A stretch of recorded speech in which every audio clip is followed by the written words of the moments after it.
žinau, kad esi puikiai verslo informacijos vadybos studentė Vilniaus universitete. Sporto pasaulyje tai tikrai retenybė. Ir jeigu universiadą varžytumės ne pagal centimetrus, o pagal pažymius, tai turbūt neturėtum konkurencijos ten. Iš tikrųjų, net nežinau, labai sunku palyginti. Daugelis gerų sportininkų aukšto lygio, jie nestudijuoja kažkokių specialybių, kurios susijęs su verslu ar su, net nežinau, viešaisiais ryšiais, žurnalistika ir panašiai. Jie pasirenka savo sritį, tai yra fizinis kažkoks ugdymas ar kaip pedagoginis universitetas ar kūno kultūros akademija. Dabar jau universitetas sporto.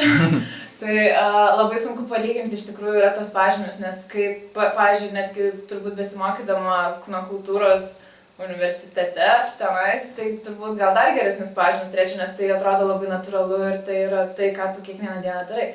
O kai mokslas yra visiškai kitos srities, tai reikia pasistengti. Tai net nežinau, kaip būtų galima sulyginti ir ar aš ten būčiau tarp tų top, bet galbūt. O tai prisipažink, koks tavo vidurkis dabar paskutinis? Net netikrinau, tiksliai nepasakysiu. Net nežinau, bus virš 8, manau, nes kaip kada praėjusį pusmetį turėjau individualų grafiką, tai yra, kad neprivalėjau vaikščioti į paskaitas ir vien tai, kad tu neini į paskaitas, jau duoda šiokį tokį minusą, nes visą informaciją turi apdorot pati. Tau niekas nepateikia ant lėkštutės ir viską skaitai ir interpretuoji savai. Dėl to šiek tiek pakišo koją ir dabar, kai esu traumuotas, stengiuosi nueiti į visas paskaitas, nors taip pat esu susiderinus individualų grafiką ir manau, kad dabar kol kas šitos žinios, ką gaunu, kol negaliu pilnai treniruotis, pravers man ir šio pusmečio vidurkis bus aukštesnis. Mėgsti pasidėti prie knygų? Jeigu tai yra saviugda kažkokia, tai taip, mėgstu ir paskaityti ir įvairių psichologinių knygų ir gal net tos pačios filosofijos. Bet kai reikia ką nors kalti, kaip taip sakoma, tai man tas nelabai patinka. Man labiau patinka skaityti ir suprasti. Tiesiog, ta prasme, kai nereikia kalti kažkokių formulių ar panašiai, tai tuomet būna net ir įdomiau. O šiaip, taip, turiu kambariokę medikę. Ir iš tikrųjų matau, kaip jinai sunkiai sėdi prie tų knygų. Aišku, jai ir tai labai patinka, jinai labai džiaugiasi, bet matau, kiek tai yra daug darbo ir nemanau, kad galėčiau save tiek daug apkrauti tuo sėdėjimu prie knygų. Nes nuo pat mažumės buvo taip, kad aš gaunu kažkokią informaciją, išgirstu, man tai reikia vieną kartą pasikartoti ir aš jau tai žinau. Ir jeigu tai būtų daug didesnis informacijos kiekis ir reikėtų žinoti daugiau kažkokių formulių ar dar kažko, tai turbūt būtų šiek tiek sudėtingiau ir man tai nelabai patinka. Klausėme apie Nelę Žilickienės, kodėl jos rekordas išsilaikė taip ilgai. Ir jie atsakė, kad rekordai atsiranda iš masiškumo, o šiais laikais vis mažiau mergaičių renkasi sportą, nes nori būti manekenėmis. O tu suderini abu, esi ir puiki sportininkė ir manekenė. Kur manekenė? Nesu manekenė. Esi. Man kartais papuola. Taip, tai kuo tapai pirmiau? Sportininkė be abejonės, nes mano sportas, jeigu tai pasižiūrėjus, tai prasidėjo turbūt dar nuo gilios vaikystės, kai pirmą kartą rankas paėmiau kamuolį, krepšinio ar dar kažką, tarsi. Aš nuo pat mažumės maldavausi krepšinio aikštelėj, kai žaidė tėtis ir visa šeima eidavom. Tai tas sporto dvasia ir tas toksai sportiškumas, jisai atsirado tikrai daug anksčiau negu visa kita. Ir tas modeliavimas, ir čia kaip pasakyti, jisai, net nežinau, labai vėlai galėtinai iškilo. Aišku, aš turėjau mokykloje įvairių galimybių eiti ir į modelio agentūras, bet tuo metu ar dantis tvarkiausi, ar veidą tvarkiausi, ar dar kažką, bet manęs laukia, buvo atėję į atrankas ir sakė, ateik pas mus, mes tavęs lauksim, bet aš kažkaip kaip neėjau, nei taip ir nenuėjau ir nukrypau ar į maniežą, ar į krepšinio aikšteles. Ir taip kažkaip susidėliojo prieš olimpiadą, kai buvo tos kelios fotosesijos, tai aš manau, kad tiesiog žurnalistam reikėjo kažkokio sportiško veido. Jie bent jau kaip man panelės, kaip panelės viršelį nufotografavausi, kaip man sakė, sako, rinkomės iš visų olimpiečių ir išsirinkom tave, nes atrodai geriausiai. Tarkim, jiem tai pasirodė.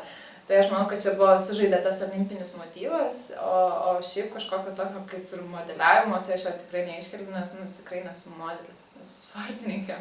Ar ilgai prieš varžybas praleidai prie veidrodžio? Iš tikrųjų, prieš varžybas, netgi iš vakaro būna suplanuota varžybų diena, turbūt minučių tikslumu. ir tikrai tos minutės nebūna į didžiąją pusę paskirtos leidimui prie veidrodžio. Dažniausiai tai tiesiog susiriši tos plaukus, kažkiek net nežinau, pasikoreguoji, galbūt pasidažai blakstienas ar kažkokį makiažo pagrindą užsidėt, nes jeigu tai kažkokios rimtesnės varžybos, vis vien žinai, kad tai bus ir kameros ir tai rodys galbūt pasaulyje, tai nesinori labai baisiai atrodyti, nors vis tiek ir prakaitas ir visa kita, jisai viską tą nuplauna ir nieko tenais nebelieka, bet bent jau pirminiam momentui jautiesi gerai, nes atrodai tarsi tvarkingai. Tai tikrai neskiriu labai daug laiko ir netgi ryte, tarkim, susiruošti, tikrai nemanau, kad užima labai daug laiko. Jeigu reikia išsimaudyti, išsidžiavinti galvą ir dar pasiruošti, tarkim, paskaitom ar panašiai, tai man užtrunka apie 40 minučių su viskuo ir aš jau galiu, tarkim, valandos bėgį nuo atsikėlimo išvykti iš namų ir būsiu ir pasiruošus. Tai nemanau, kad tai yra labai daug laiko. Vaikystėje buvai perspektyvi baleto šokėja. Ar pakartotum dabar kokį judesį? Šiaip galėčiau pakartoti, nes vis dar lankstumas niekur jisai nedingo. Tik tai tiek yra, kad trenerė mums neleidžia daryti įvairių špagatų ar panašiai, nes viena mano draugė sportininkė, bedarydama špagatą ar virvutę kažkurį iš šitų momentų yra pasitempus dvigalvių raumenį, nes buvo galbūt gerai neįsitempus, gerai neišilus, bet tai dėl to mums nėra labai leidžiama tokie visokie niuansai. Bet kas liečia bendrą lankstumą, tikrai jo nepraradau. Jeigu reikėtų, galėčiau ir koją aukštai iškelti ir išsilenkti atitinkamai, ar ten prisilenkti, ar ten į kokį, nežinau, tiesiog į virvutę ar špagatą atsisėsti. Tai nebūtų labai daug, bet reikėtų tam pasiruošti, kad neiššauktume kažkokių traumų. O krepšinis abu tavo tėvai buvo krepšininkai ir pati lankei krepšinio treniruotės? Lankiau. Įgūdžių liko dar? Iš tikrųjų, gal ir liko visiems, tai yra kažkiek genuose turbūt užprogramuota, nes tiek iš mamos, tiek iš tėčio pusės visa giminės linija jie buvo sportiški. Ir manau, kad tikrai rašiau kažkokių, nežinau, manevrų, kuriuos vis dar galėčiau pakartoti. Visgi staigumas, šaklumas tai niekur neišnyko ir kas reikalinga krepšinėje, tas yra dabar labai smarkiai naudojama lengvoji ir atvirkščiai. Tai aišku, kamuolį pasivaryti turbūt galėčiau, bet kai neugdai tų įgūdžių, labai greit pasimiršta ir aišku, nedriblinguočiau aš labai prabangiai, bet kažką aišku padaryčiau.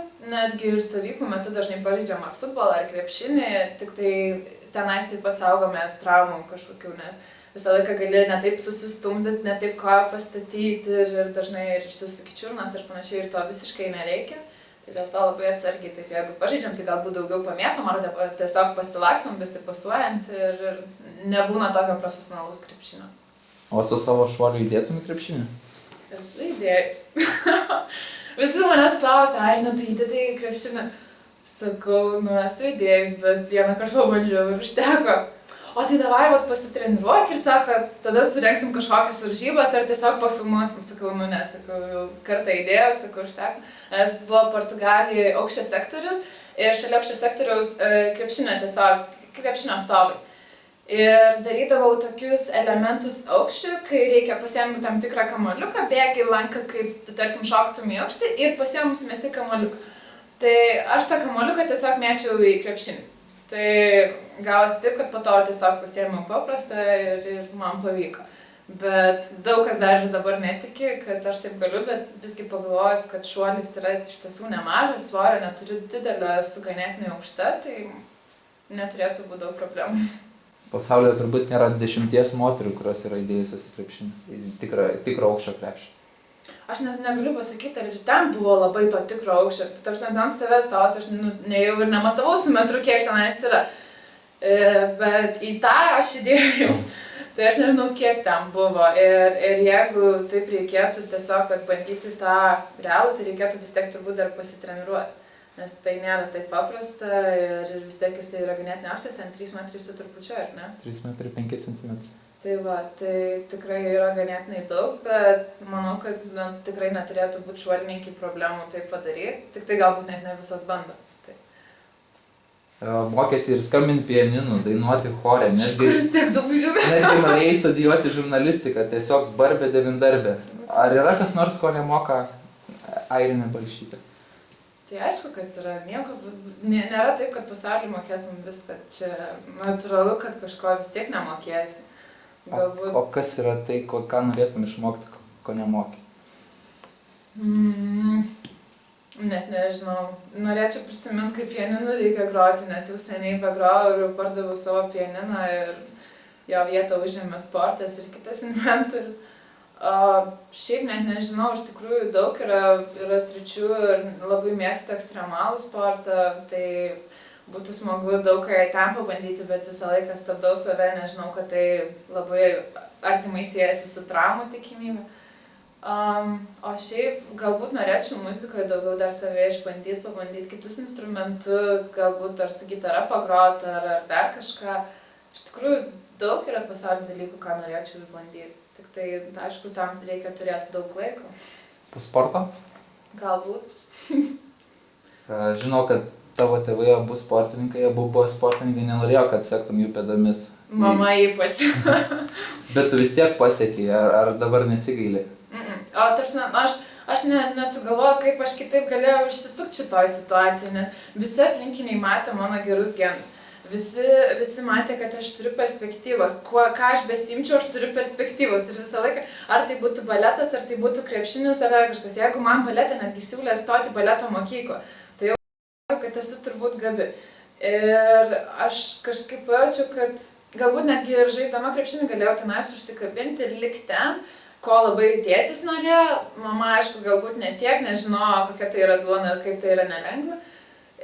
Bet gavos taip, kad tiesiog nusprendžiau, kad man tai nėra pati ta sporto šaka ir kai išbandžiau lengvą, supratau, kad tu tenais esi pats už save ir man tai yra daug labiau priimtina. Tiesiog likau tenais. Ir manau, kad niekaip negalėjau aš pabėgti nuo to sporto, net nežinau, kuo galėjau būti, kad mane taip turėtų atskirti, net neįsivaizduoju, nes geriausia yra gyvenime naudotis tais bruožais, tom savybėm, kurias tu turi ir kurias tau lengva ugdyti. Ir manau, kad šitie mano geri genai yra pagrindinės savybės ir bruožai, kuriuos aš galiu ganėtinai lengvai ugdyti ir manau, kad man tuo reikia naudotis. O ne pradėti skambinti pianinu ar baletą lankyti ar dar kažką, kur galbūt aš irgi galėčiau visai neblogai pasirodyti, bet manau, kad tai būtų ne ta mano tikroji sritis. O čia jau, kai tai yra užkoduota genuose, jeigu taip galima sakyti, tai manau, kad tą reikia ir daryti. O sportas sveikata? Nu kaip? Iki tam tikro lygio mėgėjų sportas, taip, tai yra sveikata, nes kiekvienas žmogus judantis, jisai, aišku, ir jausis geriau, ir jo nuotaika bus geresnė, ir jisai ir atrodys geriau, automatiškai sulauks daugiau komplimentų ir tai jam tarsi kels motivaciją toliau sportuoti. Bet kai yra kalba apie profesionalų sportą, tikrai nemanau, kad tai yra didelė sveikata, nes mes daugiau tos sveikatos atiduodam, negu mes jos gaunam. Ir tos pačios traumos nemanau, kad visos 20-metės turi nugaros ir sprando išvaržas. Tai dažniau pasireiškia vyresnio amžiaus žmonėm, kur yra su laiku nuo netaisyklingų judesių ar kokių nors traumų įvykusių pasekmės. Ir sakau, kai kartais nueini tirtis ir pamatai, kiek yra čia blogai, bet tu dar gyvensi, tai supranti, kad iš tikrųjų profesionalus sportas atima daug tos sveikatos. Ir net nežinau, kaip bus ateityje, kokia bus sveikata ateityje, ar aš vaikščiosiu, nevaikščiosiu, susilenksiu, nesusilenksiu, bet kažkaip stengiuosi apie tai negalvoti ir kaip yra dabar, taip yra. Visi puikiai žinom, kad krepšininkai ir futbolininkai uždirba pasakiškus pinigus, o kaip šuolininkai į aukštį? Čia skaudi tema yra, iš tikrųjų. Niekad nesuprasiu, kodėl visi pasaulyje tiek daug moka už krepšinį ir už futbolą ir kuom lengvoji atletika yra tiek nustumta į šalį ir negali tų pačių honorarų susikrauti. Tikrai niekad nesuprasiu, nes tai lengva atletika yra tarsi visų sporto šakų motina ir nuo iš jos kyla visos kitos sporto šakos ir kaip jinai dabar taip gali būti nustumta visiškai į šalį, tai yra tiesiog protu nesuvokiama. Ir iš šuolio į aukštį galima užsidirbti, ypač jeigu dalyvauju daugelį komercinių varžybų, nes daugelis žiūrovų tikrai moka nemažus pinigus už įėjimą į stadioną ir dažniausiai už tai, kad galėtų stebėti šuolį į aukštį. nes tai yra gražu, tai yra elegantiška, tai yra moteris, tai jos gražiai atrodo ir aukštas lieknos, iš tikrųjų, kaip kai kurie eina galbūt į mados šou pasižiūrėti, tokių aukštų lieknų ir panašiai, tai čia viskas tai yra susijungę, tai yra ir grožis, ir gracija, ir tai viskas yra judesy ir iš tikrųjų traukia akį, dėl to užsidirbti galima. Bet tai tikrai nebus palyginama su tuo, ką uždirba geriausi krepšininkai, ar futbolininkai, ar tenisininkai, ar netgi, net nežinau, golfo žaidėjai. Nu, ta prasme, tai yra nesulyginama, aišku, galima išgyventi iš to ir olimpiniai čempionai, ir pagrindinės žvaigždės tikrai iš to užsidirba nemažai. Bet irgi dar daug kas priklauso nuo šalies, kurioje tu tai darai. Tarkim, Amerikoje, jeigu tu būsi olimpinis čempionas ir jeigu dalyvausi varžybos ir gerai dalyvausi ir dar plus tu taip gausi tam tikrą rėmėjų, kažkokią paramą ir tikrai bendra suma gausis nemaža. Bet kai tai yra Lietuva ar Baltijos šalis apskritai, tai tikrai negali tikėtis, kad tai bus didelis uždarbis ir čia tiesiog taip jau yra susiklostę. Aišku. Kad ir kaip gerai būtų, visada turbūt norisi dar geriau. O ko trūksta tau iki pilnos laimės? Sveikatos. Iš tikrųjų net nežinau.